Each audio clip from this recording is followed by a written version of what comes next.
Un aficionado al recreativo, ¿qué puede esperar hoy del club siendo realistas? Su intención es llegar al fútbol profesional, que es el sitio que tiene que ocupar. Segunda, es su sitio más natural probablemente. Yo creo que el aficionado viviremos con mucha alegría posibles ascensos. El club desciende de categoría en el año 2000, la temporada 2008, creo recordar, y entra en una situación de crisis económica que coincide también con una crisis generalizada en el sector del deporte y en el sector del fútbol. El club ha estado viviendo en la inestabilidad permanente.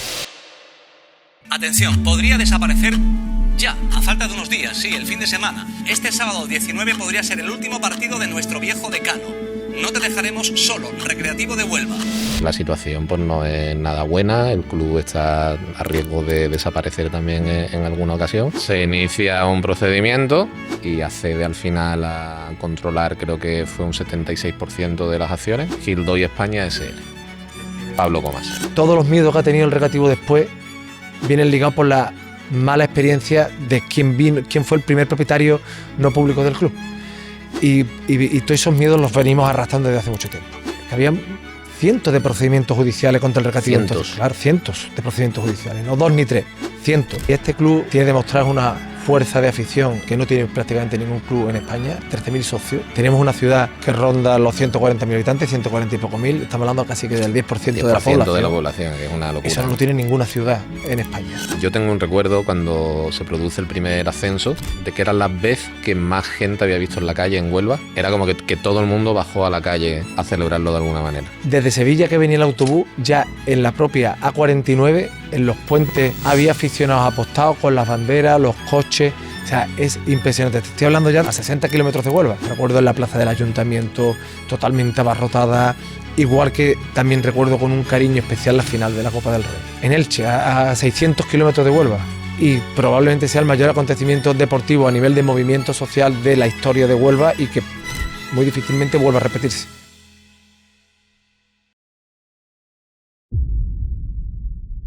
Paco Muñoz, bienvenido a Biloyes Podcast. Muchas gracias, Álvaro. Tú eres abogado, eres socio de tu despacho de abogado, de tu bufet, que es Gaudia. Actualmente también formas parte del gobierno municipal. Eres concejal y también teniente alcalde. Llevas la responsabilidad del área de Economía, Hacienda y Patrimonio, si no recuerdo mal. Así es. Y también has estado ligado, no actualmente, pero durante mucho tiempo, 2 etapas concretamente, que ahora profundizaremos en ello, en lo que es el Recreativo de Huelva, ¿no? En 2001-2011, como secretario y también consejero dentro del Consejo de Administración, y luego tuviste una segunda etapa a partir de 2021. Esta última faceta, la de persona que ha estado muy implicada en el Recreativo de Huelva y a formar parte de su día a día y del órgano de gestión, es la que más nos interesa hoy, porque queríamos hacer un capítulo sobre el Recreativo de Huelva, sobre su historia más reciente, centrarnos quizás en los últimos 25 años, para entender un poco, a raíz de todo lo que ha sucedido en estos años atrás, ¿no? Pues lo que es el recreativo actual. Han sido unos años bastante convulsos, se podría decir, donde han pasado muchas cosas, sobre todo los más recientes. Y bueno, creo que hay en Huelva pues se saben ciertos detalles, pero quizá no se conoce la historia en profundidad. Como tú la has vivido en primera mano o parte de ella, pues nos gustaría centrarnos en eso. Perfecto, pues muchas gracias, que me tenéis a vuestra disposición para lo que considere y lo que me quieras preguntar, por supuesto. Primero te quería preguntar, Paco, un aficionado al recreativo, ¿qué puede esperar hoy del club siendo realista? O sea, ¿es razonable aspirar a algún éxito deportivo como podría ser un ascenso, o ahora mismo lo que toca es asentar el club, garantizar la estabilidad institucional, ir liquidando posibles deudas y este tipo de cosas? No, el club a nivel institucional está completamente calmado, o sea, no hay deuda, más allá de las que pueda tener el club con el ayuntamiento, o sea, que tiene una situación en ese sentido muy tranquila, y yo creo que sí, que debemos esperar éxitos deportivos dentro de lo que son las categorías en las que nos movemos. Actualmente el Recre está en segunda federación, y bueno, ya lo ha dicho su presidente, Adrián, y el equipo del Consejo de Administración actual, que su intención es llegar al fútbol profesional. Por lo tanto, con paciencia y asentando bien al club, llegará a la Liga de Fútbol Profesional, que es primera y segunda división, ¿no? Que es el sitio que tiene que ocupar, por categoría, por historia y demás. El Recreativo segunda es su sitio más natural probablemente, la segunda división es su sitio más natural. Y yo creo que este año, por lo que yo veo, hay un buen equipo y en breve yo creo que el aficionado pues viviremos pues con mucha alegría posibles ascensos.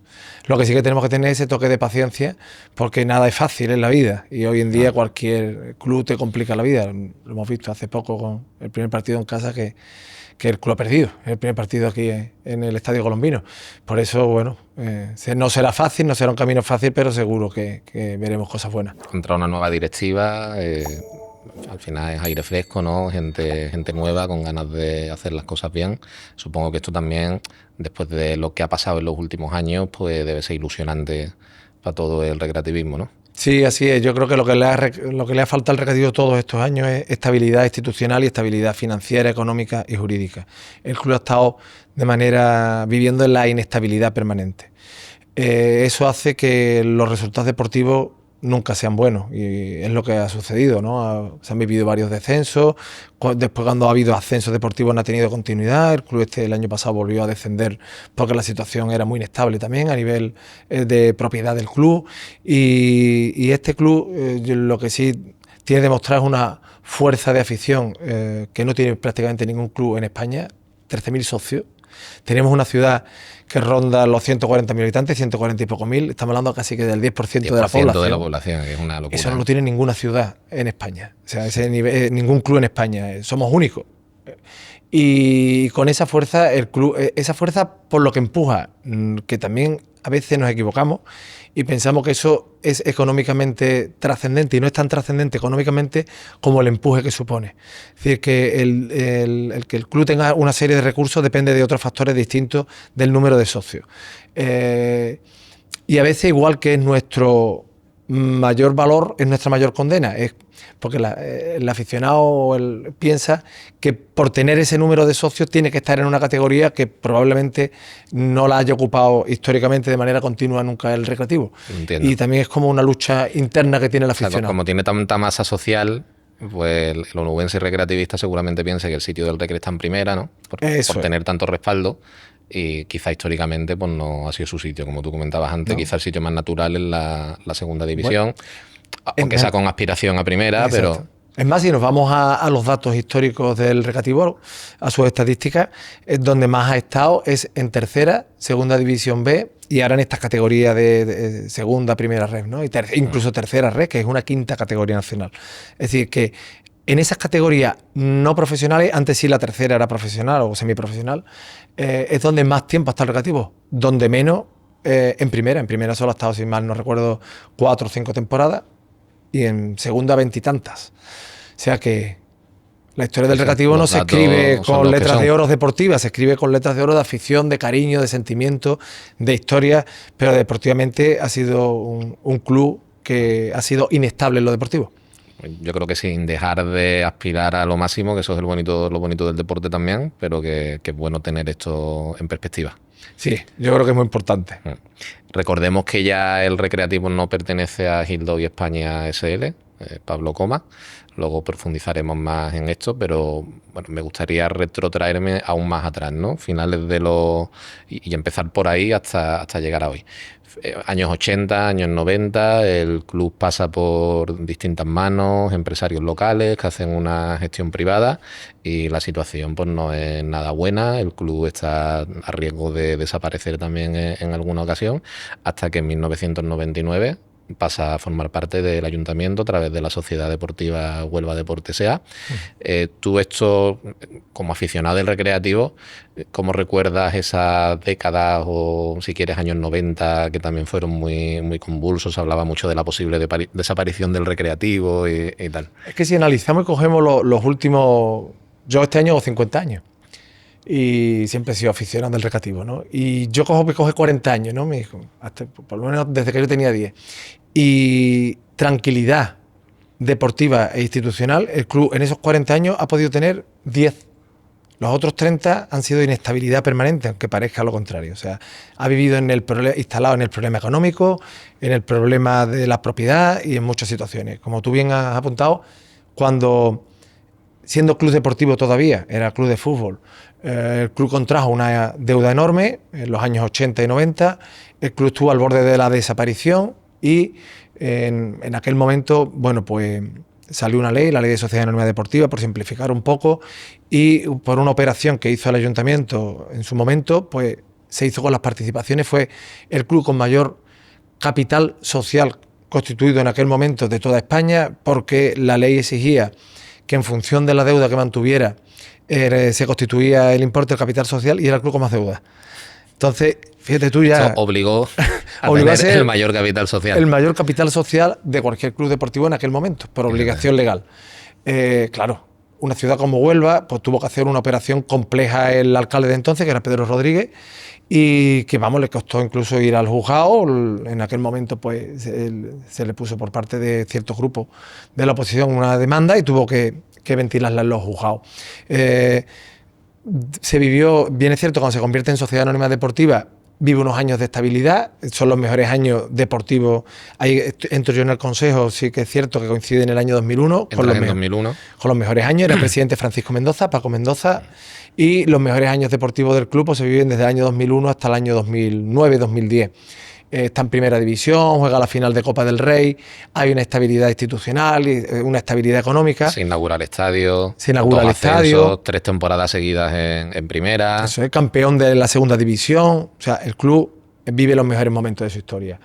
Pero, bueno, por distintos avatares, el club desciende de categoría en el año 2000, la temporada 2008, creo recordar, y entra en una situación de crisis económica que coincide también con una crisis generalizada en el mundo, en el sector del deporte y en el sector del fútbol. De hecho, es que de los 42 clubes de la Liga de Fútbol Profesional, los 22 que había en segunda entonces y los 20 de primera, entran en concurso de acreedores más de la mitad. O sea que hay una situación generalizada que habían contraído grandes deudas a los clubes, el Recreativo no era excepción, con la Hacienda Pública, se habían financiado no pagando a Hacienda y entonces pues contraen deudas importantes y hay un momento dado en que Hacienda cierra ese grifo y dice, oye, ya conmigo no hay más deudas, se acabó esta historia.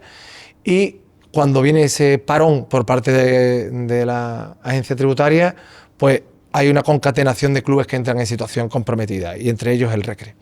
Bueno, se hace el concurso en el año 2010, se presenta el concurso de acreedores después de ese descenso de primera a segunda. Ahora, cuando un club desciende de categoría de primera a segunda, hay un colchón económico, hay una ayuda que da la Liga de Fútbol Profesional para amortiguar la caída de ingresos que tiene. En aquel momento no existía ninguna ayuda y entonces el Recreativo desciende a segunda sin colchón, o sea, cae a la piscina vacía y tiene una situación comprometida económicamente y bueno, pues como ese resto de clubes entra en concurso, un concurso la verdad que organizado, ordenado y del que termina saliendo, pero sí que en ese ínterin pues el ayuntamiento vende el paquete mayoritario de acciones a Gildoy y entra Pablo Coma. Y antes de entrar en esa etapa, Paco, de 2001 a 2011, que tú formas parte del Consejo de Administración, además en un puesto importante como es ser secretario, estamos hablando de esta época dorada, ¿no? Del Recreativo, ha sido la mejor época de que existe el club, de toda su historia. ¿Qué papel jugabas tú ahí o qué tipos de decisiones pasaban por tus manos? Bueno, pues eran decisiones muy ligadas a lo jurídico, ¿no? A la gestión interna del club y a la situación jurídica del club. Había un consejo de administración muy pequeñito, empezó, si mal no recuerdo, con 11 consejeros, después 9, hasta que quedaron 4, ¿no? O sea, se consideró por parte en aquel momento de la propiedad que lo mejor era gestionarlo con un consejo reducido.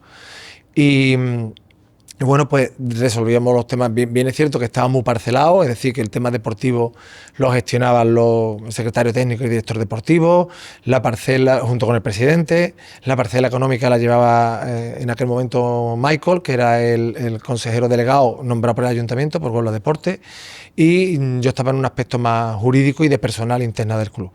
Pero bueno, sí que es cierto que cuando había decisiones trascendentes, pues se tomaban en el seno del consejo, pero sí que es cierto que estaba compartimentado el trabajo. A pesar de los éxitos deportivos, siguió siendo a nivel económico una época difícil y convulsa. Había tensiones, de hecho, por eso se llega al concurso de... Claro, quitando de ese periodo, quitando 6 años, el resto también económicamente, como te digo, cuando se produce el descenso de categoría de primera a segunda y no se consigue el salto automático otra vez a primera, se genera el problema.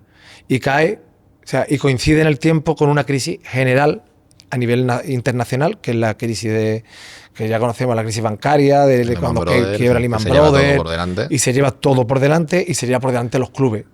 También que habían dependido mucho de todo este tipo de financiación. Y es una época compleja para todos los clubes. Y bien es cierto que tardaron una serie de años, después ya se instauró por parte de la Liga de Fútbol Profesional, porque se vio que no había funcionado el sistema de control, pues el control económico. Se instala ya a partir del año 2012-13, se empieza a instalar el control económico, y ahora, bueno, estamos viendo las limitaciones que tiene el Barcelona, el Sevilla, todos los clubes para poder inscribir a los futbolistas, precisamente por ese control que nace por esa crisis general del fútbol. La energía está cambiando y nuestra concienciación social también. Hoy en día es vital hacer un uso óptimo de la energía, y desde Bilogic te ayudamos a conseguirlo. En Bilogic ofrecemos soluciones y servicios especializados en energías renovables y climatización. Instalaciones de energía solar térmica y fotovoltaica, almacenamiento de energía en baterías, instalaciones de climatización, calefacción por suelo radiante, radiadores, aerotermia. Si estás pensando en realizar alguno de estos proyectos tanto en tu hogar como en tu negocio, no dudes en contactarnos. Estaremos encantados de asesorarte y ofrecerte la mejor solución. Y sin más dilación, continuamos con el episodio.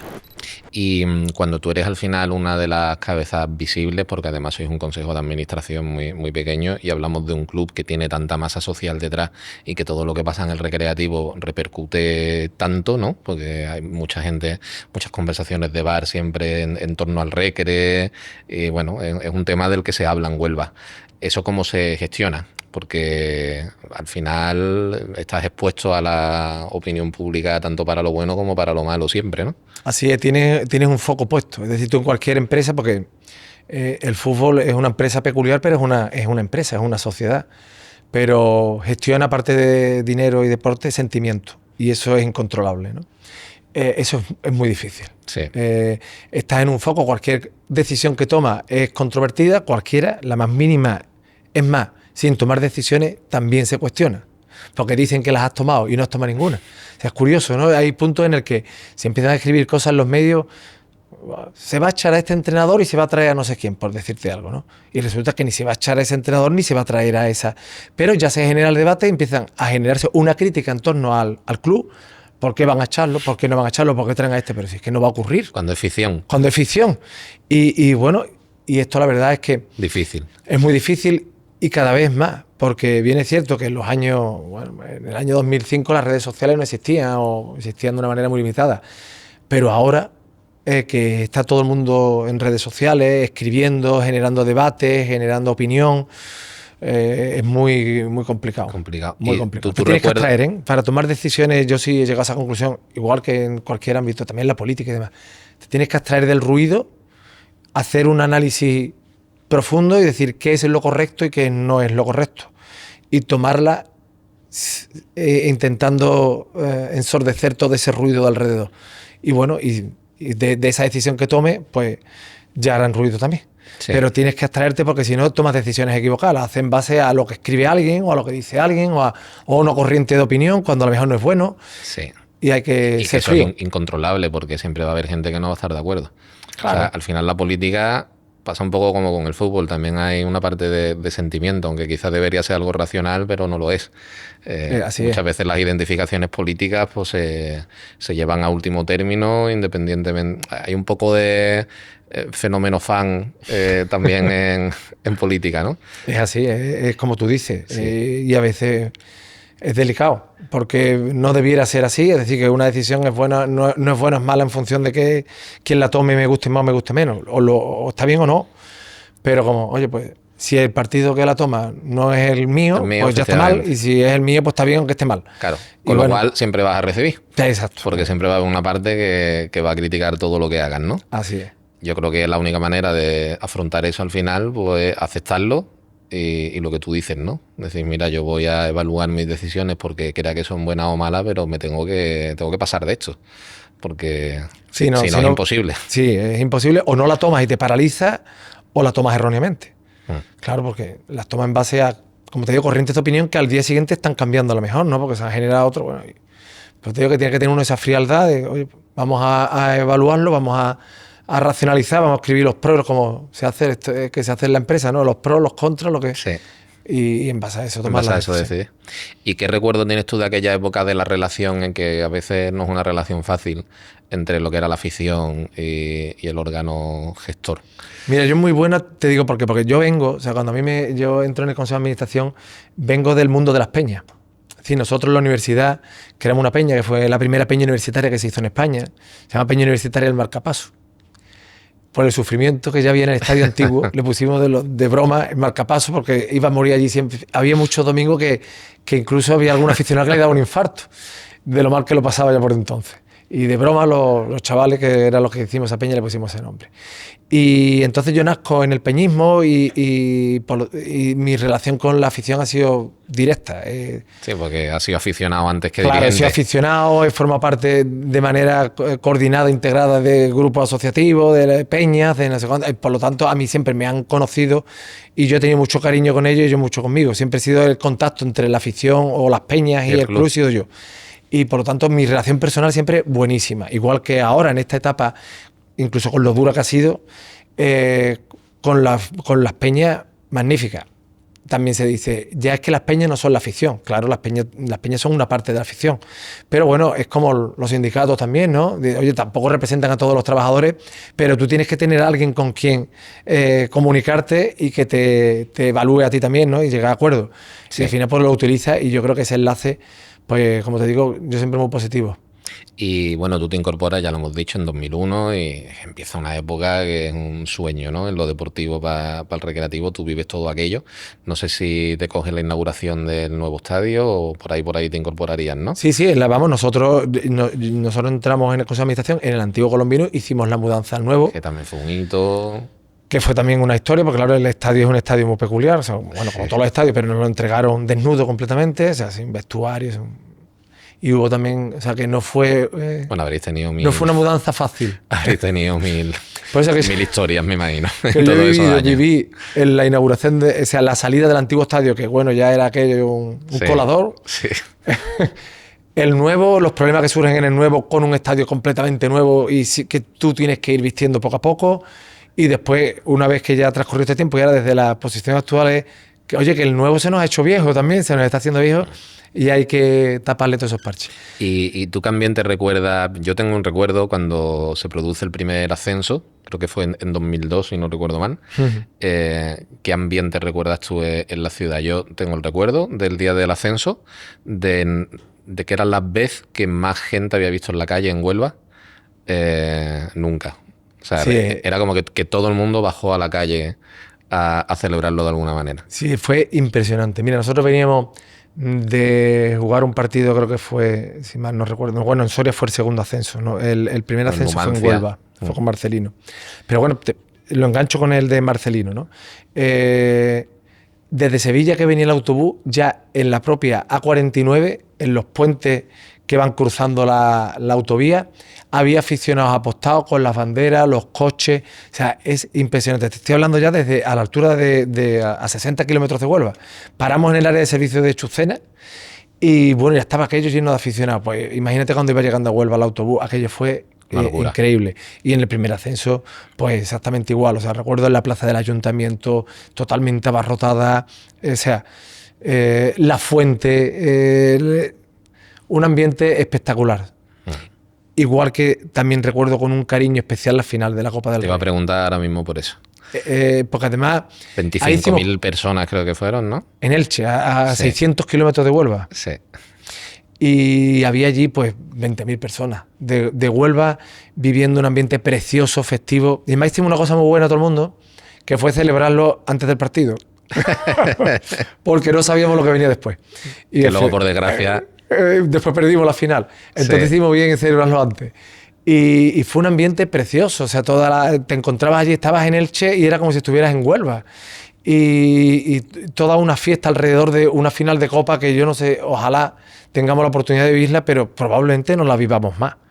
Y yo creo que en aquel momento no le dimos la dimensión que tuvo. Sí. Y probablemente sea el mayor acontecimiento deportivo a nivel de movimiento social de la historia de Huelva y que muy difícilmente vuelva a repetirse. Te quedas de aquellos al final porque también para vosotros supondría muchísimo trabajo, pero el recuerdo que se te ha quedado sobre todo es el de la... Tengo recuerdos buenos y malos. También te voy a decir, Sí. Álvaro, no te engañes. Te queda toda esa parte bonita, pero recuerdo antes lo mal que lo pasamos porque esa final se iba a jugar en Madrid. Y la federación, Se inauguraba estadio en Elche, creo, ¿no? no, lo que ocurrió es que ¿O por qué se decidió allí? hizo el Real Madrid, se iba a jugar, si no recuerdo mal, no sé si era en el Bernabéu o en el Calderón, no recuerdo en cuál de los dos estadios se iba a jugar, y empezaron unas obras. Ah, Y entonces dijeron, oye, que aquí no se puede jugar la final de Copa. Y entonces, donde se iba a jugar, no se fue a jugar. Y entonces la federación tuvo que elegir otro sitio. Y eligió Elche, en aquel momento, ¿no? Porque tenía que buscar una equidistancia de o Mallorca. sea, ya se conocían los finalistas, ¿no? Claro, se sabía Que que era... dijeron más o menos está a la misma distancia. Eso es, se busca una Mallorca-Huelva. equidistancia. Nosotros habíamos propuesto, oye, Málaga y Sevilla, y ellos habían propuesto, pues, Barcelona y no recuerdo qué otro. Y entonces la federación, pues, tiró por la calle en medio y dice, mire, pues Elche, que hay un estadio que fue sede del Mundial también que hubo en España, o sea, un estadio grande, casi de 36.000 espectadores entonces, y creemos que es un estadio que se va a llenar para esta final. Pero fue objeto de mucha controversia y muchas críticas porque no tenía un fácil desplazamiento para la gente de Huelva, ¿no? Y entonces pues también lo pasamos mal, porque antes de la final hubo muchas críticas y mucho ataque en aquel momento al Consejo de Administración, porque se iba a jugar cuando nosotros no estábamos determinando dónde se jugaba, sino que lo hacía la propia federación. Eso lo determina siempre la federación. Claro, ¿no? pero bueno, pues la decisión más fácil era atacar lo que tú tenías más Lo que cerca. hemos El hablado antes, consejo al que no me ha al final defendido siempre bien. cobra. El consejo que no me ha defendido bien, ¿no? Sí. Y bien es cierto que una cosa tan bonita a nosotros durante un periodo de tiempo se nos hizo un poco dura y una cuesta arriba. Pero después lo que fue aquello fue maravilloso. Sí que lo fue.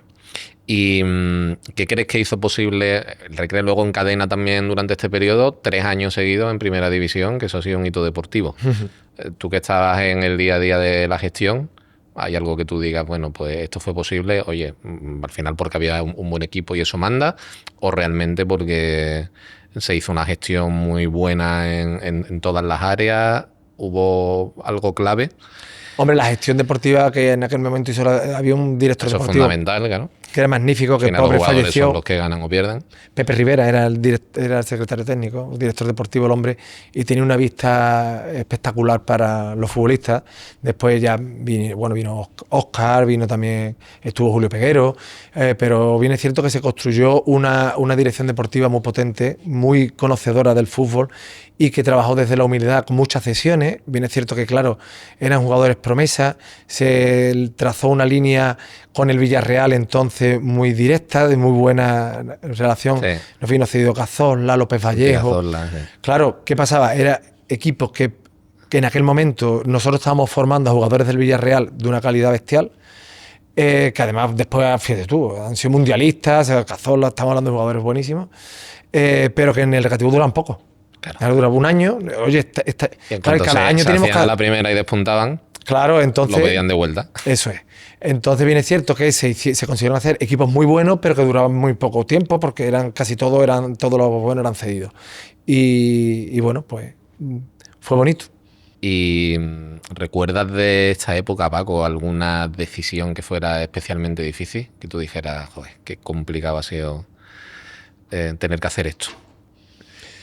Hombre, siempre hay... A lo mejor el concurso, Esa fue la decisión de aquel consejo de administración, la más dura con diferencia. la más dura, ¿no? La más dura, porque sabíamos la A pesar, trascendencia... discúlpame, a pesar de los éxitos deportivos, los problemas económicos continúan, por esto que has explicado antes también, la bajada a segunda, no existían ayudas, ¿no? Exacto, no existía ninguna ayuda, el equipo, como te digo, cayó sin colchón y no tenía sustento económico. Y entonces, bueno, pues el equipo entró en una situación, se hizo una ampliación de capital que hubiera salvado de no tener que presentar concursos. Esa ampliación de capital era de 5 millones de euros, el ayuntamiento la suscribió, pero no pudo desembolsarla en su totalidad. Desembolsó de los 5 millones, solo desembolsó 2. Y entonces eso obligó a tener que terminar presentando el concurso, porque también la crisis vino para los ayuntamientos. Claro, el ayuntamiento de Huelva en aquel momento, dice, yo cómo voy a poner estos 5 o 6 millones de euros de pronto en el club cuando tengo tantísimos problemas en la ciudad, yo lo entiendo, también humanamente. Sí. Y por eso después pues se buscó un comprador, el ayuntamiento buscó a alguien que pudiera suplir esa falta de haber puesto esos 3 o 4 millones de euros del resto del capital, y por eso salió a la venta el club, ¿no? Se hace un concurso que también es una palabra que está muy denostada, ¿no? Concurso de acreedores siempre suena como algo malo y al final es una herramienta mercantil que un concurso bien organizado no... De hecho, es que del concurso el club salía perfectamente. O sea, pues que efectivamente. De hecho, lo que se pretende es superar el concurso. Claro, ¿no? es reorganizar la deuda. Oye, mira, Reestructurar. tengo una deuda que tengo que pagar ya, a corto plazo, mañana, y no tengo dinero. Hago un paréntesis en este tiempo y reorganizo mi deuda y le digo a los acreedores, oye, mira, que te voy a pagar... Te voy a pagar en vez del 100%, te voy a pagar el 80% si me lo admite, o el 70%, y te lo voy a pagar a 7, 8 años. Y bueno, y si todo eso te lo admiten, pues el club otra vez entra en una situación de estabilidad y puede, que es lo que se hizo, ¿no? Y puede regularizar sus pagos. Pero sí que es cierto que el concurso en general en España, a nivel, yo ya te hablo de mi labor como abogado, ¿no? También tiene un concepto infamante muy triste. Sí. Porque es como decir, es como una crisis de la empresa y un fracaso del empresario. Y no, es que una empresa, igual que la familia, igual que todo el mundo, tiene momentos mejores y momentos peores a lo largo de su historia. En la economía americana es muy habitual que las empresas tengan esas situaciones de crisis, presentan allí una suspensión de pago, lo que aquí es un concurso, y lo han hecho grandes compañías durante su historia y se ve con total normalidad. Aquí no. De hecho, es que el 90 y tantos % de las empresas que presentan concursos en España cierran y liquidan. Sí. ¿Por qué? Porque lo presentan tarde, porque saben el concepto infamante que tiene el concurso y que prácticamente las aboca a la liquidación. Y las personas o las entidades que pueden ayudar a esa empresa a continuar, la pueden salvar, entre comillas, ¿no? Todavía en España, cuando se dice concurso de acreedores, automáticamente lo que se piensa es, pues está acabada. Está acabada y además se lo han llevado, el dinero. Está acabada y se lo han llevado. Está acabada, se la han llevado, entonces ya vamos a dejarla morir. Y eso no es así. No hay voluntad de uno es que reflexivo, se salga del concurso. Sí. Yo entiendo que es complicado a veces, pero si uno es reflexivo es que en una familia pasa eso. O sea, tú tienes me compro un piso, lo puedo pagar bien, pero oye, pero es que pierdo el trabajo. Es que por eso después ha salido los procedimientos de segunda oportunidad y demás, precisamente. Sí. Por eso, a lo mejor a nivel de economía y escala familiar lo entendemos, pero a nivel de empresa es como si, oye, este gestiona mal la empresa, sí. Este no sabe. Y además, entonces ese concepto infamante lo tiene el concurso y el recreativo pues también pasó por ese periodo. Se entra en concurso, al final el club, ¿no? Y el ayuntamiento, un concurso que está bien organizado, está bien estructurado, pero el ayuntamiento decide que se quiere desprender de lo que es la mayoría accionarial, ¿no? Del recreativo de Huelva. ¿Por qué se toma esta decisión? Bueno, pues yo creo que en relación con lo que te he comentado antes, el ayuntamiento no podía terminar de desembolsar ese capital. Dice, oye, si yo sigo, no voy a poder seguir ayudando al recreativo, aportando, en este caso, el mejor capital que le hace falta. Que pase a manos privadas, ¿no? Que pase a manos privadas, que haga ya una gestión del club desde las manos privadas, porque seguía siendo el único club en España en manos públicas, o sea que también es una situación anómala. Sí. El recreativo son cosas anómalas en su conjunto durante mucho tiempo, ¿no? Y bueno, esta anomalía vamos a convertir la crisis en virtud, y esa anomalía de que sea 100% municipal la eliminamos y lo vendemos, y además que quien venga privado que ponga este dinero que yo no puedo poner. Esa era la finalidad, pero bueno, pues el que vino no fue el más acertado. Un procedimiento y accede al final a controlar, creo que fue un 76% de las acciones, corrígeme si me equivoco, Gildoy España SL. Así adquiere Pablo Comas. Se queda Pablo Comas, Gildoy España. No era Pablo Comas, era Víctor Hugo Mesa, era el accionista mayoritario de esa sociedad. Este hombre era uruguayo, tenía clubes en Uruguay, tenía clubes en Italia. Es decir, que tenía una trayectoria de propietario de clubes y seria. O sea, que el hombre, de hecho, que a día de hoy, si no me equivoco, sigue siendo propietario de esos mismos clubes y funcionan bien. Pero este hombre pues busca de socio en España a Pablo Comas. Por lo tanto, el comprador que viene es Gildoy, viene este señor que ya tenía experiencia, pero viene acompañado de Pablo Comas, que finalmente es quien termina tomando... Es que se queda aquí un poco a la cabeza, exacto, ¿no? Se queda a la cabeza y termina tomando el control completo de la propia sociedad que controla el club. Y es con él pues con quien llega a esta situación tan crítica el club. Entra Pablo Comas y tú al poco sales. Sí, yo en este caso como abogado llevé el concurso, cerré los acuerdos del concurso de acreedores, cerré los acuerdos con Hacienda y Seguridad Social, ya cogió ese último paso que estaba todavía aquí Pablo Coma y ya en ese momento salgo yo como abogado del club y creo recordar en el año 2012 y ya pues me desentiendo de esa situación porque no la veía, no veía que iba a ser compleja con esta persona. Si tú no crees al final en el proyecto actual y como no crees en él, pues decides salirte, ¿no? Sí, así es, vamos, nos salimos. También yo no he dejado de ser un profesional por cuenta ajena. Claro. Teníamos que querer las dos partes. Nosotros, en este caso, nosotros no queríamos, hasta entonces sí quería el club, pero nosotros no queríamos seguir porque no nos gustaba la forma en la que se estaba llevando en su conjunto las relaciones jurídicas del club. A partir de aquí se inicia una época convulsa, que ahora hablaremos con un poco más de detalle, bajo la dirección de Pablo Coma. A toro pasado, ¿crees que pudo ser una mala decisión haber dado entrada a capital o simplemente fue mala suerte? Yo creo que mira, que son melones por calar siempre, ¿no? Tú puedes hacer un sondeo, puedes buscar, pero mira, de hecho aquí yo creo que lo hicieron. Creo que cuando en el ayuntamiento vio que tenían otros clubes, este hombre, Víctor Hugo, tenía otros clubes que habían funcionado, que tenía experiencia, y creo que hizo ese sondeo y no después el compañero de viaje, es que alguien que es bueno se te puede convertir en el camino en malo y viceversa, alguien a lo mejor que no empieza bien pues termina aprendiendo y haciendo las cosas mejor, ¿no? Entonces, bueno, pues lo cierto es que salió mal esa experiencia y yo creo que todos los miedos que ha tenido el Recreativo después vienen ligados por la mala experiencia de quién fue el primer propietario no público del club.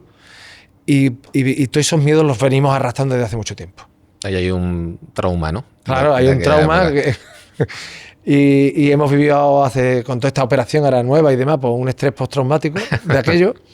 y bueno, pues ese miedo lo tiene Huelva porque la única experiencia que ha tenido ha sido, ahora ya tiene una segunda, ¿no? Que es la que tiene, de la que si tú quieres hablamos después. Sí. Ya tiene una segunda experiencia, pero esta era la única hasta entonces y es muy mala. Fue muy mala. Muy mala. Este señor pues promete que va a profesionalizar el club, que va a sanear las cuentas y también pues que va a dar estabilidad, ¿no? ¿Se consigue algo de esto? No, nada, ¿no? Evidentemente porque el club ya se aprueba el convenio de acreedores, si no recuerdo mal, en el año 2011, entre 2011 y 2012, creo que finales de 2011 se cierra el acuerdo con Hacienda para pagar la deuda en 7-8 años y incumple el segundo plazo de Hacienda. ¿El segundo? Claro, el segundo o el tercero, no recuerdo, o sea, eso eran unos plazos mensuales y si no fue el segundo fue el tercero. Y ya a partir de entonces entra en el caos más absoluto el club. Esto es la generación de deuda de los clubes, para que lo entienda la gente, y yo mismo, que tampoco sé si lo tengo claro del todo. Al final los clubes, cuando están en manos privadas, pues se pueden endeudar igual que una empresa, ¿no? Pueden de distintas maneras, pueden no pagar Hacienda, pueden no pagar a la Seguridad Social, pueden no pagar salarios. Se va generando ahí una pelota que el próximo propietario pues tiene que hacerse cargo Tiene que hacerse cargo. Así es. Y él sí que es cierto que se hace cargo con toda la deuda regularizada, ¿no? O sea, ya estaba aplazado los pagos, o sea que lo que tenía que hacer era afrontarla. Tenía que afrontarla y por las circunstancias que sea, ya no me meto ni entro ni salgo, no afronta ese pago y eso origina una crisis en cadena, porque en el momento que tú dejas de pagar la Hacienda, la deuda que era en aquel momento, no recuerdo si eran 8 millones de euros, que tenía aplazado 8 años, de pronto se tiene que pagar no 8, tiene que pagar 8 más las sanciones, más los recargos y mañana. Se va haciendo grande. Por lo tanto, la se bloquea por completo el club, ya te embargan las cuentas, no puedes pagar a los futbolistas, no puedes pagar la seguridad social, claro, es un círculo vicioso ya del que no sale. Sí. Y entonces llega a una situación absolutamente límite que el club iba abocado prácticamente a la liquidación. Sí, Pablo Coma llega en la 2012-2013, 2013-2014 casi se consigue el ascenso, parecía que se iba a conseguir, pero al final pues no es posible esto, ¿no?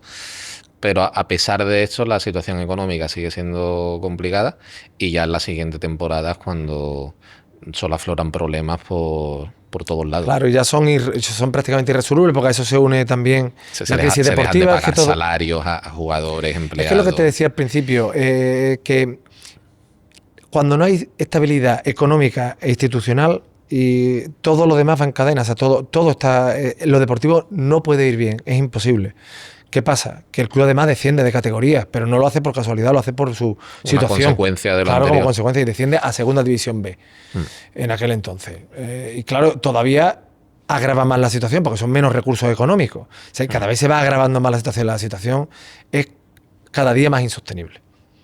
El ayuntamiento ahí además tiene las manos atadas porque tiene un 23% creo que es de las Claro. acciones, ¿no? Sí, Es tiene un 23%. Es minoritario y Gildoy puede tomar las decisiones que quieras, así, ¿no? Claro, es así, tiene que tomar las decisiones, pone de manera mayoritaria el Consejo de Administración y es quien tiene que aportar también pues, los recursos económicos para afrontar esa situación si el club no lo genera por sí mismo, que no lo generaba una vez que ya cae en esa situación.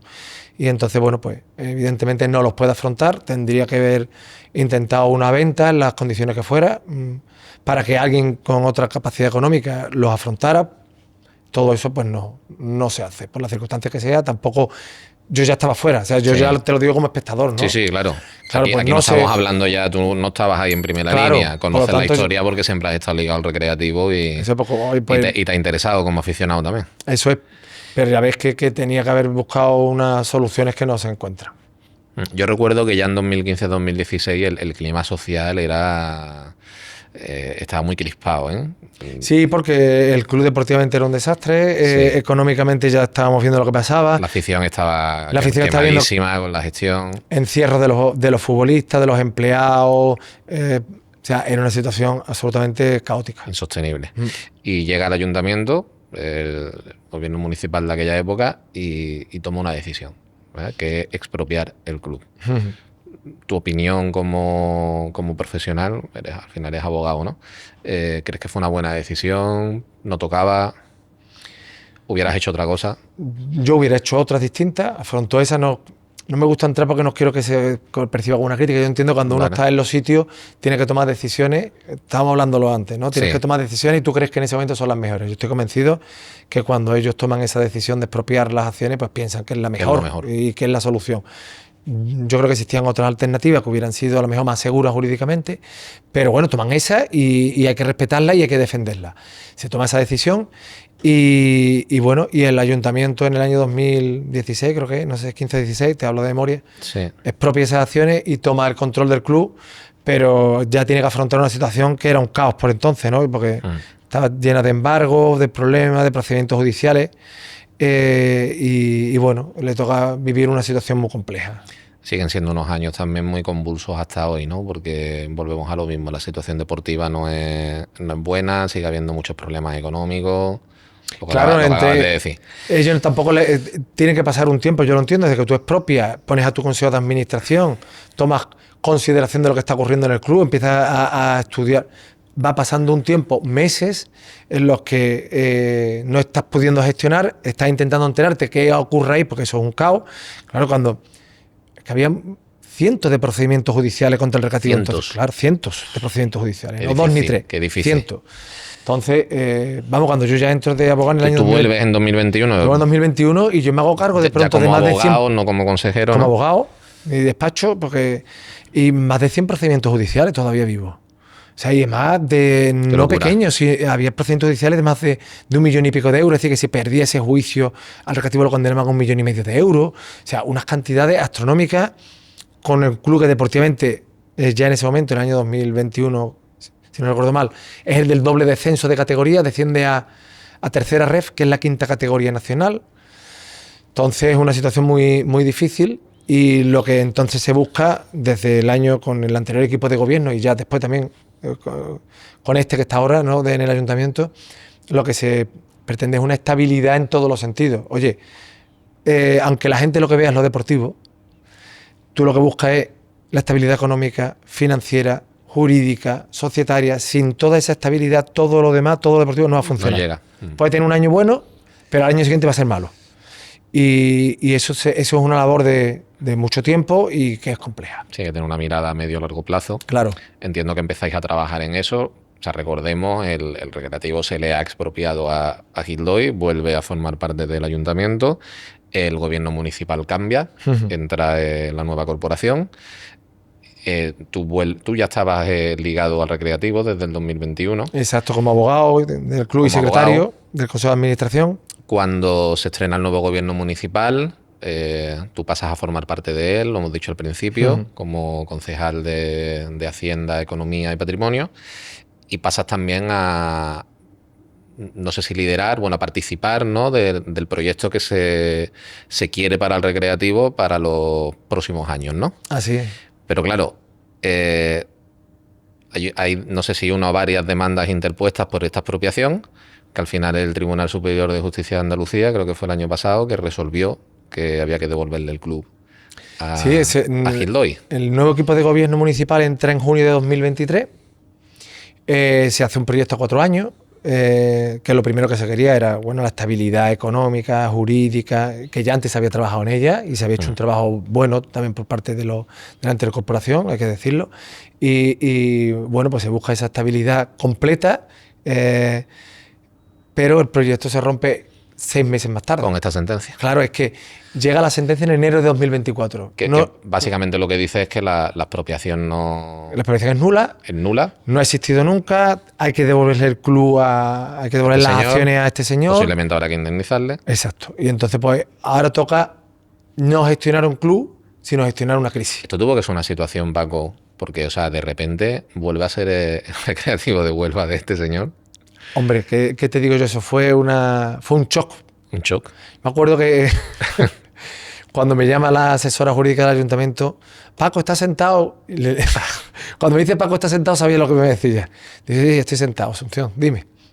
Que acaba de llegar la sentencia y que anula la expropiación. Madre mía. Yo en ese momento de verdad que se me cae el mundo encima, porque sabía lo que venía, sabía lo que iba a venir después de esto, o me lo imaginaba porque ya conocía el paño, ¿no? Y me acuerdo que la alcaldesa estaba en Madrid, no me acuerdo, en esto de turismo, no me acuerdo cómo se llama, lo de Fitur. Fitur, ¿no? Estaba allí en Madrid, la llamo y me... Pilar está sentada. Pilar está sentada y bueno, fue también un shock absoluto para ella, o sea, fue una tragedia para todos los que estaban allí, una tragedia absoluta, porque sabemos lo que supone el recreativo para Huelva y lo que nos venía encima, la travesía y la gestión de una situación tan compleja que nos venía encima. Y con la ilusión que nosotros estábamos afrontando, que estábamos recién llegados, una ilusión enorme. Sí. Y decir, madre mía, la que nos ha tocado lidiar ahora. Bueno, pues a los otros le tocaron lidiar una cosa, a nosotros nos toca lidiar, esto es lo que nos toca a cada uno. En el momento a cada uno le toca lidiar una crisis. Y a nosotros nos tocó a los 6 meses lidiar una crisis también galopante, que es la de devolverle a quien había llevado al club a esta situación la propiedad, el club. ¿Y cómo se consigue al final que Gil Doy salga del accionariado del recreativo? Ellos están por la labor, o sea, una vez que vuelven dicen, mira, en verdad estamos ya hartos de este tema, vamos a buscar una oferta que nos convenza y nos vamos, o todo lo contrario. Fue una situación, Álvaro, complicadísima. La persona es de una enorme complejidad, la persona con la que había que negociar.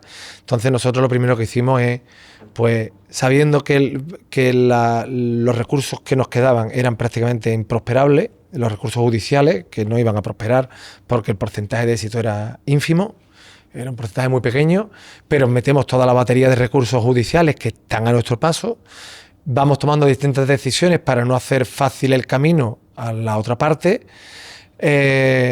mostramos fortaleza, pero en el camino sabemos que no hay otra solución que el acuerdo.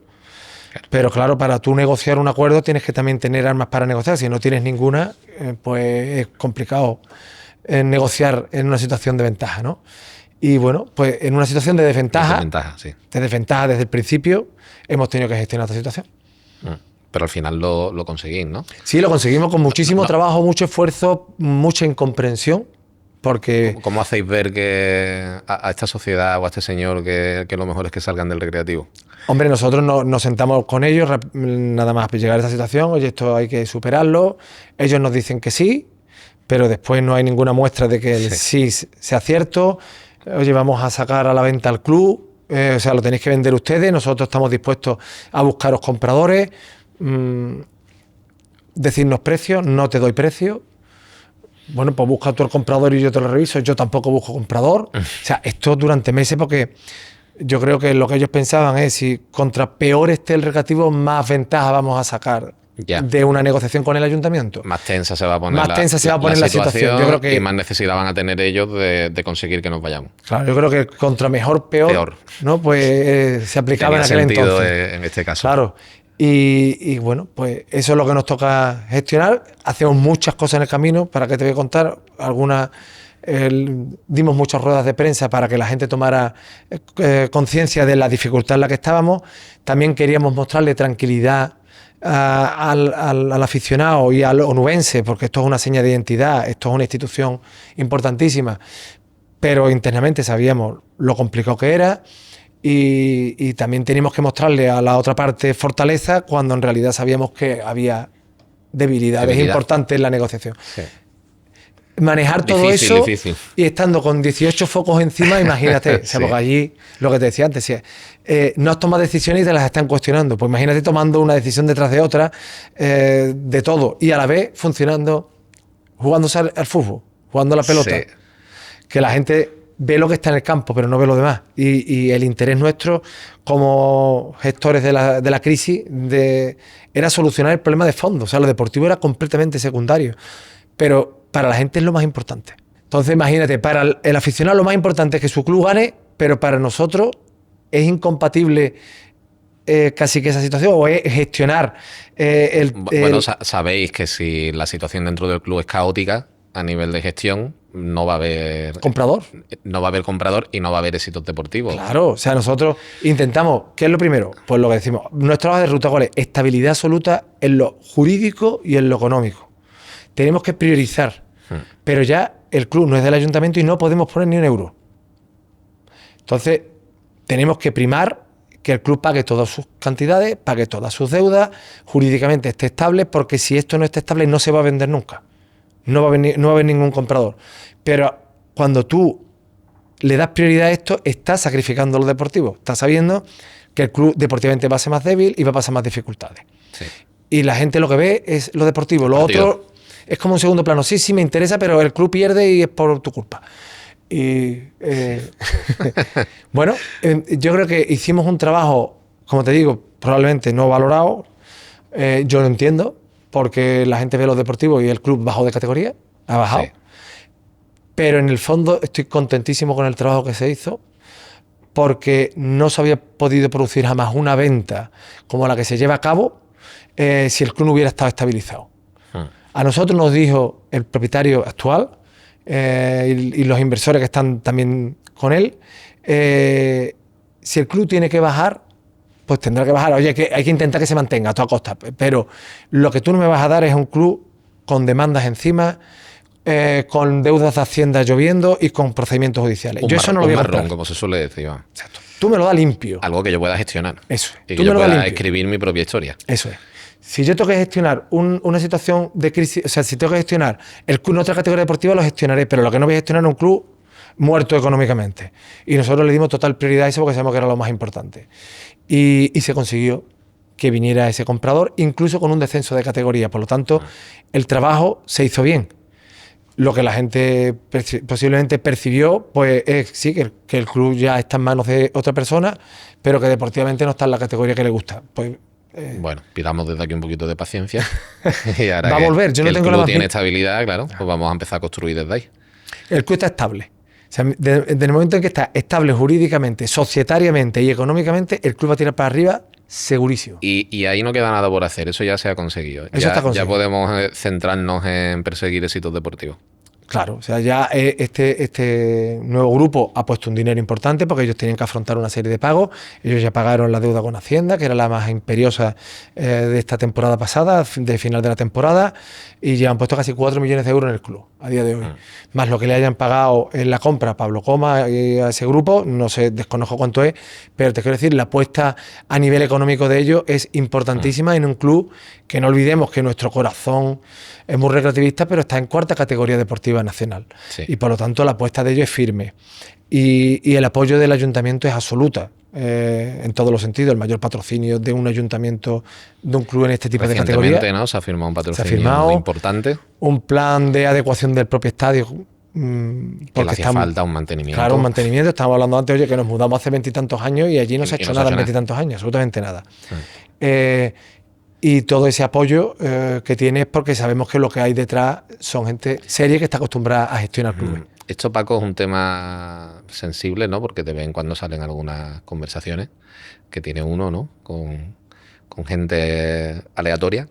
Y no, el ayuntamiento, bajo distintos equipos de gobierno, y en diferentes ocasiones ha apoyado económicamente al club, ¿no? Con dinero público, al fin y al cabo. Y esto no todo el mundo lo entiende, porque no todo el mundo pues, le gusta el fútbol, es recreativista y tal, y considera que ese dinero a lo mejor no debe de ir para eso. Yo supongo que el otro punto de vista, el vuestro, pues será entender que el recreativo no es en sí un equipo de fútbol, sino más una institución, un símbolo identitario, si quieres, de Huelva. Pero, bueno, ¿qué le dirías tú a esas personas que no entienden que se destine dinero público a un club de fútbol? Mira, yo creo que es la mayor seña de identidad que tiene esta ciudad con diferencia fuera de Huelva. Es su mayor proyección. Y te voy a poner un ejemplo que me ha ocurrido este verano. He estado fuera de España, he estado en Eslovenia con la familia y he estado en una ciudad, Maribor. Es la segunda ciudad más importante de Eslovenia, pero es más pequeña que Huelva, tiene 100.000 habitantes. Huelva tiene 140 y tantos mil. Bueno, pues estaba dando allí con la familia, con los niños y mi mujer y demás, estaba dando un paseo y yo iba con mi bañador, con mi camisa y se me acercó. Yo no estaba atento en la ropa que llevaba yo puesta. Y estaba allí paseando y se me acerca un esloveno, una persona de Maribor de 20 y pocos años. Y chapurreando el español me dice, ¿tú eres de Huelva? Y me quedé así mirando y le digo, yo sí. ¿Por qué y le digo, ¿por qué lo sabes? Porque la cara no la llevo de Huelva. O sea, imagínate, me dice, no, el escudo. Yo llevaba, no me había fijado, un polo con el escudo del Recreativo de Huelva. Y me identificó porque él conocía al Recreativo de Huelva y era un chico de la ciudad de Maribor que había vivido un año en Madrid. Por temas de estudio, me lo estuvo explicando ya, como empezamos a hablar, muy simpático. Fíjate tú lo que supone el recreativo fuera de Huelva. O sea, alguien se acerca a mí, fíjate tú, en una ciudad en Eslovenia, anécdotas de esas te puedes encontrar miles. O sea, nos conocen a Huelva en gran parte, quien es aficionado al fútbol, que son muchísima gente en el mundo, por el recreativo. ¿Por qué? Porque es el equipo más antiguo de España. Es de Cano. Es el único club en España que ha sido declarado bien de interés cultural por la Junta de Andalucía. Forma parte de nuestra historia, de nuestro legado británico. Es parte de nuestra identidad. Y es un equipo súper querido. Y fuera de nuestra frontera lo conocen. Entonces, ¿a quién mejor va a ayudar el ayuntamiento que a su seña de identidad por la que tiene mayor proyección? O sea, que ya está con un ánimo egoísta por parte del Ayuntamiento de Huelva o por parte de cualquier institución pública. Oye, es que es por lo que nos conocen fuera en gran parte. Eso hay que ayudarlo y hay que promoverlo, y lo que no puede dejar uno es caer. Nadie entendería que mañana hubiera un problema con el monumento a Colón y dejáramos que se derrumbara. Sí, te iba a decir que se puede interpretar como una inversión en, no sé si promocional, turística, al final es la marca Huelva, ¿no? Sí, además ese es el contenido del patrocinio que tiene. Huelva Original, es la marca que ha creado Huelva hace unos años, y eso es lo que va a llevar el recreativo fuera de Huelva, aparte de su nombre, de su escudo, que ya lleva la ciudad y la provincia de Huelva, porque no olvidemos que no identifica solo a la ciudad, identifica a la provincia. Sí. Pues va a pasearlo. Y Huelva Original, la gente va a tener la oportunidad de conocerla por el recreativo. Y hay una cosa que es cierta, que al final el fútbol es algo que llama la atención de las personas. Totalmente. O sea, que tener ahí una seña identitaria que esté ligada al fútbol, pues el fútbol es un deporte de masas que hace que al final la gente de fuera reaccione a eso por el hecho de ser un club de fútbol la apuesta que hacen y de ser el decano. Eso es. Y la apuesta que hacen los inversores para comprar actuales, para comprar recreativos, es por lo que significa. Es decir, porque está fuera de mercado el precio que han pagado. Es un precio más alto de cualquier otro club en una categoría deportiva y con las circunstancias que tiene el recreativo, que el recreativo debe dinero al ayuntamiento. Bien es cierto que no le debe a otro, pero le debe al ayuntamiento un dinero que tiene que terminar devolviendo a este hombre, esta empresa, de más de 12 millones de euros. O sea, ¿y a dónde voy? O sea, que la apuesta que hace es impresionante. Y lo hace porque sabe que puede tener un retorno. Y el retorno es por lo que significa y la proyección que tiene. Es que el recreativo tiene algo que no se puede comprar, que es la historia. Tiene esos 13.000 socios de los que hablamos. O sea, que otra vez, en segunda ref, vuelve a tener los mismos socios que en primera ref. Ese dato es increíble, ¿eh? Es increíble. O sea, que un 10% de la población, que una de cada 10 personas sea socia de recreativo. Habrá gente de la provincia también, evidentemente. Pero es impactante. No lo tiene si te ningún... paras a pensarlo. Ese ratio no lo tiene ni una sola ciudad en España con su club, prácticamente. Sí. Igual también se hizo un estudio sociológico a través de una spin-off de la universidad por parte del Recreativo, y salía que es el único club que tiene una consideración especial en España junto con otros dos. Yo no lo sabía, identitariamente. Solo hay 3 clubes en España con una identidad en la que es capaz de confluir todo el mundo, que es el Athletic Bilbao, por la idiosincrasia que tiene, sí. Que oye, tienen que ser solo jugadores vascos, o sea, y para ellos es una auténtica, su club es lo más. El Rayo Vallecano, yo esa parte me resultó curiosa porque no lo tenía sí, en mi mente, bueno, sí. Pero identifica toda una ciudad que es Valleca, o un barrio entero de Madrid, que se mueve en torno a ese club y mueve muchísimo, o sea, Rayo Vallecano y el Recreativo de Huelva. Son los 3 clubes a nivel sociológico absolutamente diferenciales del resto. El resto, Real Madrid, Barcelona, Atlético, Sevilla, Betis, son todos iguales en lo potentísimo a nivel deportivo, lo mejor que pueda haber, todo lo que tú quieras. Pero sociológicamente, los únicos 3 distintos son estos. Y eso dice mucho. Por eso tiene 13.000 socios en esta categoría. Por eso cuando el club descendió a 5ª categoría, el otro día salió la imagen de Recreativo en el diario L'Équipe francés. Porque como ejemplo de cómo un club en la categoría deportiva que ocupa tiene tal sentimiento identitario que es capaz de seguirlo toda una ciudad y una provincia. Y lo estaba comparando, si no me equivoco, con el Olympique de Marsella, que había jugado competición europea, pero por distintas circunstancias, por controles económicos y demás, lo han descendido a 3ª o 4ª categoría. Y el club ha pasado a tener 9.000 socios. O sea, un club de esa trascendencia en una ciudad de esa importancia pasa a tener 9.000 socios cuando pierde la categoría deportiva. Es que es un fenómeno social. Es increíble. Sí. Y en toda esta etapa 2001-2011, Paco, que tú has tenido la ocasión de conocer de primera mano a entrenadores, jugadores, ¿hay alguien que haya dejado un recuerdo especial en ti? Mucha gente. Yo recuerdo con muchísimo cariño al secretario técnico, al director deportivo Pepe Rivera. Lo recuerdo con un cariño enorme. Era una persona fantástica con muchísimos conocimientos deportivos y más con un corazón enorme, que yo creo que hizo grande al Recre. El Paco Mendoza para mí ha sido como parte de mi familia. O sea, yo lo he querido muchísimo y pobre se nos fue hace unos años. Y también era un hombre que ha vivido y ha puesto su patrimonio, su esfuerzo, su vida, se la ha dejado en el Recre. Son personas. Y después a nivel, pues entrenadores y demás, pues he conocido a futbolistas magníficos, propio que ha sido presidente del club, Jesús Vázquez, un tío excepcional. Marcelino, un entrenador con una trayectoria buenísima. Lucas, también un encanto, también muy controvertido en Huelva, Lucas Alcaraz, por su forma de jugar y demás, pero como entrenador yo creo que ha sido una persona muy importante y yo creo que he conocido a gente muy interesante y, como te digo, futbolista también buenísimo, pues a estos Cazorla, a Sinama Pongol, a mucha gente que ha tenido gente buenísima, o sea que dice, madre mía, la trayectoria que han tenido después. Muy y fíjate bien. Tú, ahora tenido también un chaval de Huelva jugando en Primera División, a Da Vinci. Ha ido de Recreativo y está jugando en Primera División de titular del Getafe. Qué bueno. O sea, te quiero decir que... Y está jugando el año pasado en Primera Ref.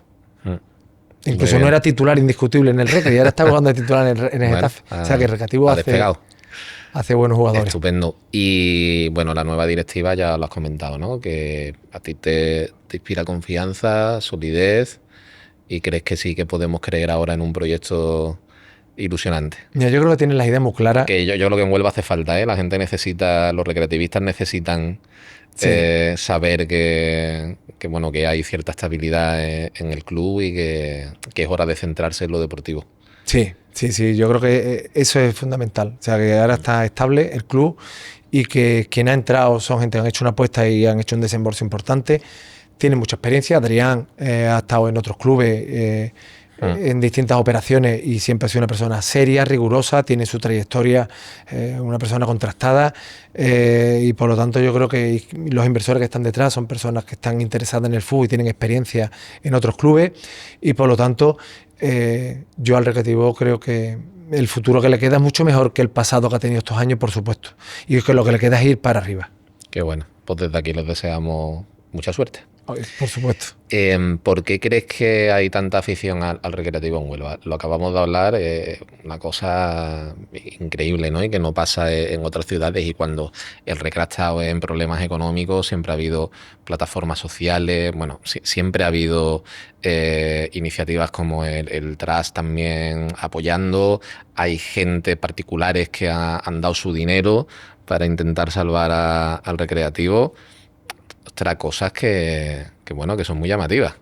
¿De dónde viene esta pasión por el recreativo de la gente de su ciudad? O sea, ¿cómo se explica esto que solo pasa aquí y a lo mejor en Vallecas y en Bilbao y no en el resto de España? Porque hay cosas que tienen difícil explicación. Sí. Yo creo que trascienden más allá, igual que la fe, ¿no? Cuando tú eres religioso, crees en algo que no has visto, pues yo creo que esto es algo trascendente también. Es decir, ¿Se ha ido pasando de padres a hijos? Sí, mira, el otro día me comentaba Antonio allí en el ayuntamiento, el encargado de prensa, me decía: Paco, nos ha pedido un aficionado, el que está muy malito, su familia, que le demos una bandera del Recre, que a ver si le podemos procurar una bandera del Recre, porque se quiere enterrar, fíjate, el hombre, con la bandera del Recre. ¿Tú sabes lo que significa eso a nivel de sentimiento? Es una persona que está viviendo sus últimos días, lo sabe, me emociono decirlo, y que está pidiendo que lo entierren con la bandera del recreativo. Sí, brutal. O sea, fíjate lo que significa, la trascendencia que tiene para ese hombre el Recre. Es lo más importante, una de las cosas más importantes de su vida.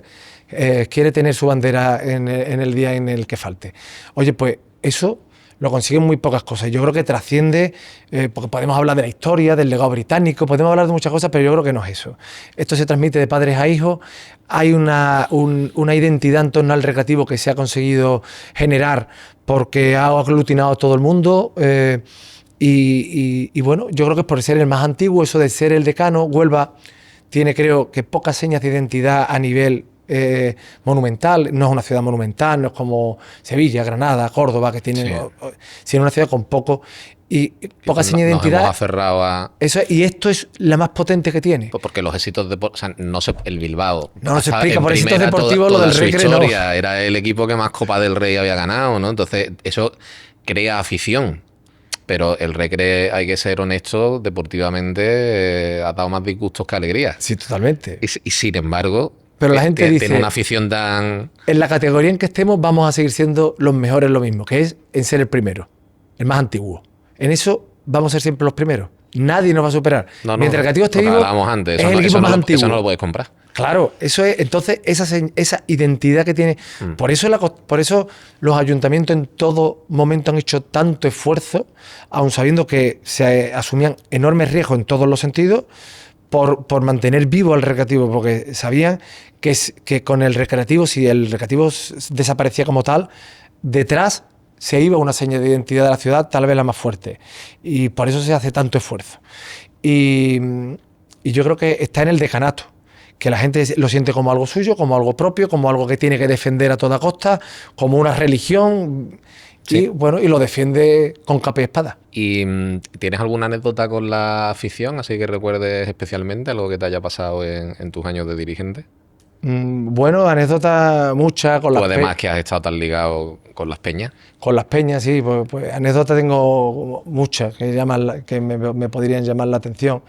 Pero sobre todo es, más que una en cuestión, es lo que mueve el recreativo allá donde vaya y donde esté. Es decir, si el recreativo juega cualquier partido en un pueblo, en cualquier sitio, en una esquina ahí en el que no se juega nada, allí hay mínimo 3 autobuses de recreativo, hay 100 y pico de personas siguiéndolo, con sus anécdotas, con su vida, con su historia, en el que todos giran en torno al recreo. Entonces, yo creo que te podría contar muchas anécdotas, pero yo creo que la más importante de todas es su afición, el seguimiento que tiene a lo largo de vaya donde vaya, en sitios más inverosímiles. ¿Qué pinta? Hay un aficionado, un partido que juegan.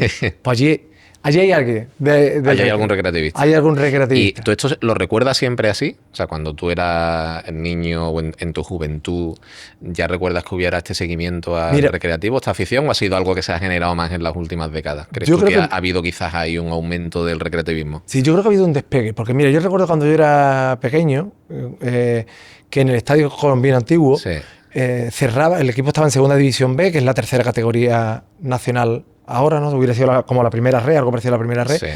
y tenían que cerrar los goles porque no se llenaba el estadio. O sea, el estadio no metía dentro, en aquella categoría, más de 4.000 o 5.000 personas en un partido de fútbol en Segunda División B. Hemos visto el año pasado que había 13.000 y pico de socios en primera ref y ahora vuelve a tener 13.000 socios en cuarta.